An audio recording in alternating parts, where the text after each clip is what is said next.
مفتی صاحب، Los Angeles میں آگ بے قابو ہو گئی ہے، کچھ مسلمانوں کو اس پر خوشی ہو رہی ہے اور کچھ انسانی جانوں کے ضیاع پر بہت غمگین دکھائی دے رہے ہیں۔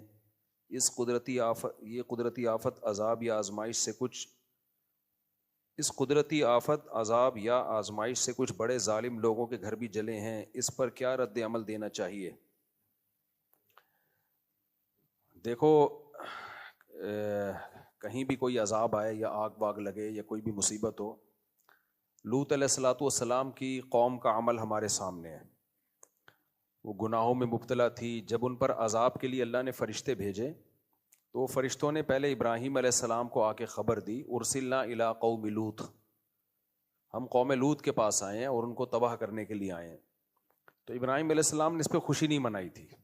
قرآن کہتا ہے یجادلنا فی قوم لوط، ابراہیم علیہ السلام ہم سے جھگڑنے لگے، یعنی اللہ سے تو کون جھگڑ سکتا ہے، مطلب یہ کہ اتنی لجاجت آہوزاری کی کہ عذاب نہ آئے، کہ گویا کہ لڑ رہے ہیں، یہ مبالغہ ہے۔ اور اللہ نے فرمایا ان ابراہیم لحلیم اواہ منیب، نرم دل تھے، بردبار تھے۔ تو انسان کسی کے عذاب کو دیکھ کے انسان پہ یہ سوٹ نہیں کرتا کہ وہ خوش ہو۔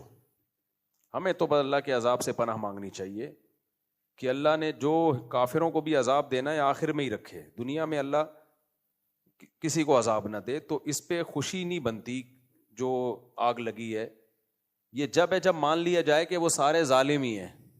ایسا ہوتا بھی نہیں ہے۔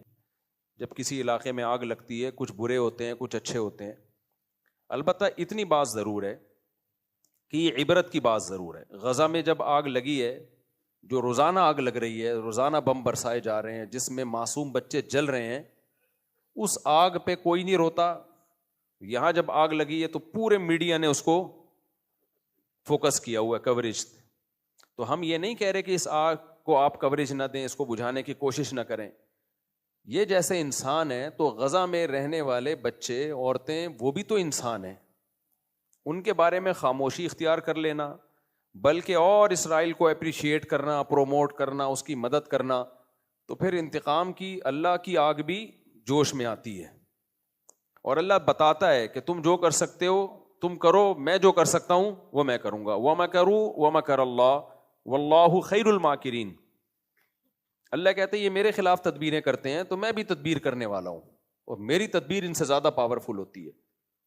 تو ہم اس آگ پہ ہرگز خوش نہیں ہیں۔ اللہ اس آگ کو جلدی بجھا دے۔ بہت سے بے گناہ لوگ بھی ہوں گے اور بہت سے ظالم بھی ہوں گے، جیسے انہوں نے کہا کچھ ظالم صحافی جو ہے وہ اسرائیل کے اس عمل کو اپریشیٹ کرتے ہیں جو وہ غزہ میں جو کچھ کر رہا ہے، تو ان صحافیوں کے گھر بھی جلے ہیں۔ نہ چلتے اچھا تھا، ویسے ہی اللہ ان کو ہدایت دے دیتا۔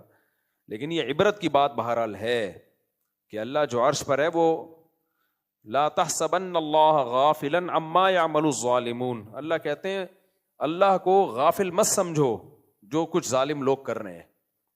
تو اس لیے دنیا کو دونوں آگوں کے خلاف آواز اٹھانی چاہیے، دونوں آگوں کو بجھانے کی کوشش کرنی چاہیے۔ لاس اینجلس میں جو آگ لگی ہے اس کو بھی بجھانے کی کوشش کریں، لیکن میرے بھائی جو غزہ میں آگ لگی ہوئی ہے نا، اس کو بھی بجھانے کی کوشش کرو، اور اس سے عبرت حاصل کرو کہ ایک آگ اللہ انسان لگاتا ہے اور کچھ آگیں اللہ بھی لگا لیتا ہے۔ ہم تو حیران ہو رہے ہیں امریکہ جیسے ملک میں آگ لگ کیسے گئی۔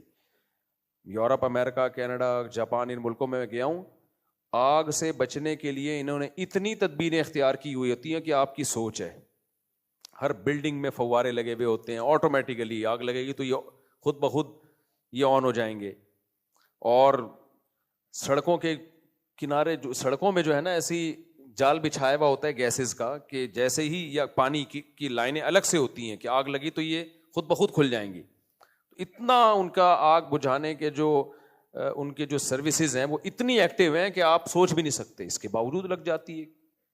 وجہ اس کی ہے بھائی اللہ سے کوئی لڑ نہیں سکتا، اللہ سے کوئی لڑ نہیں سکتا۔ حادثات بہرحال ہوتے ہیں، تو ہمیں ڈرنا چاہیے کہ جو اللہ ہے نا عرش پر وہ غافل نہیں ہے۔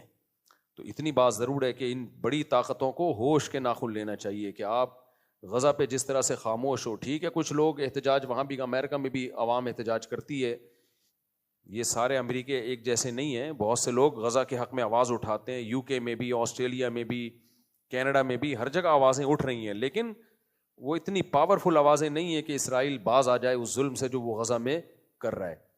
تو اس لیے یہ عبرت کا سامان ہے، تو عبرت والوں کو اس سے، اور پھر جو آگ میں جلتے ہیں تو ان کو احساس بھی ہوگا کہ آگ ہوتی کیا چیز ہے. جب تک انسان اس مصیبت میں خود نہیں مبتلا ہوتا نا, دوسرے کے غم کا احساس نہیں ہوتا. جو اللہ نے ہمیں رمضان میں روزے رکھنے کا حکم دیا, اس میں بہت ساری حکمتوں میں ایک حکمت یہ بھی ہے کہ بھوکا رہ کے غریبوں کا احساس ہوتا ہے کہ بھوک کیا چیز ہوتی ہے. جن کو کھانا نہیں ملتا ان بیچاروں کی کیا کیفیت ہوتی ہے. تو اللہ کی طرف سے آزمائشیں, اللہ تعالیٰ اس آگ کو جلدی بجھائے اور اس عذاب کو جلدی ٹالے, ختم کرے, اور لوگ جتنے جو زخمی ہیں اللہ ان کو جلد سے جلد شفا دے. لیکن اللہ اس سے ان ظالموں کو سیکھنے کا موقع بھی دے, عبرت کا موقع دے کہ جنہوں نے غزہ میں آگ لگائی ہوئی ہے, یا آگ لگائی تو نہیں ہے لیکن اس آگ کو وہ پروموٹ کر رہے ہیں, اپریشیٹ کر رہے ہیں, ظالموں کو کی حوصلہ افزائی کر رہے ہیں, یا اس آگ لگانے میں ان کے شریک بن رہے ہیں.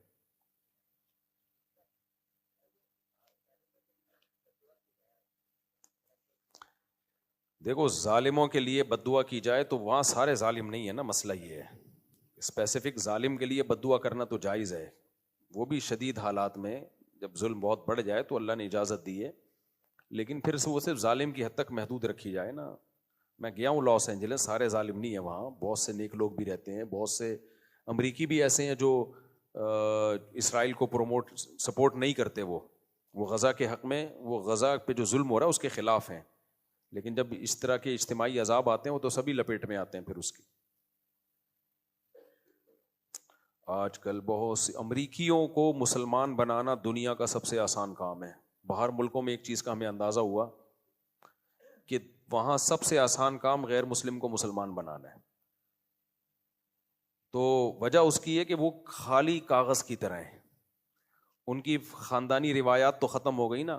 انڈیا میں کسی جب ہندو مسلمان بنتا ہے نا تو اس کی پرمپرا اور پیچھے پورا خاندان اور وہ دھمکیاں اور قتل.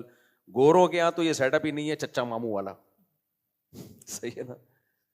اس کی انڈیویجول لائف ہے, وہ لائف کو انجوائے کر رہا ہے, اس کو تمیز سے بات سمجھاؤ وہ سمجھ جائے گا, وہ مان جائے گا وہ.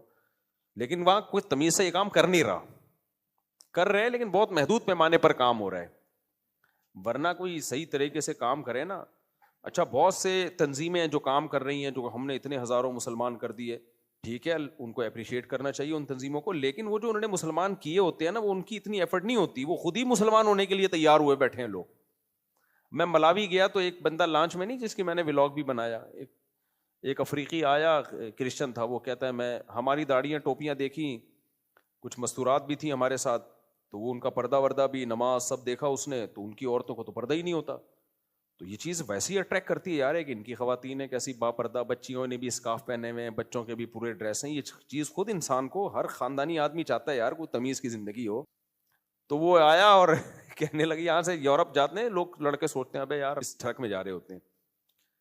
تو یہ سب 2-4 دن کے مزے ہیں, اس کے بعد یہ نیچرل لائف نہیں ہے. انسان کو پردے والی عورت ہی اچھی لگتی ہے, اپنی بیوی بیٹی ماں کو سب لوگ, مرد پردے میں ہی اچھی لگتی ہے اس کو, وہ کہ یار پردے میں ہی رہے, بیوی بھی پردے میں ہی اچھی لگتی ہے.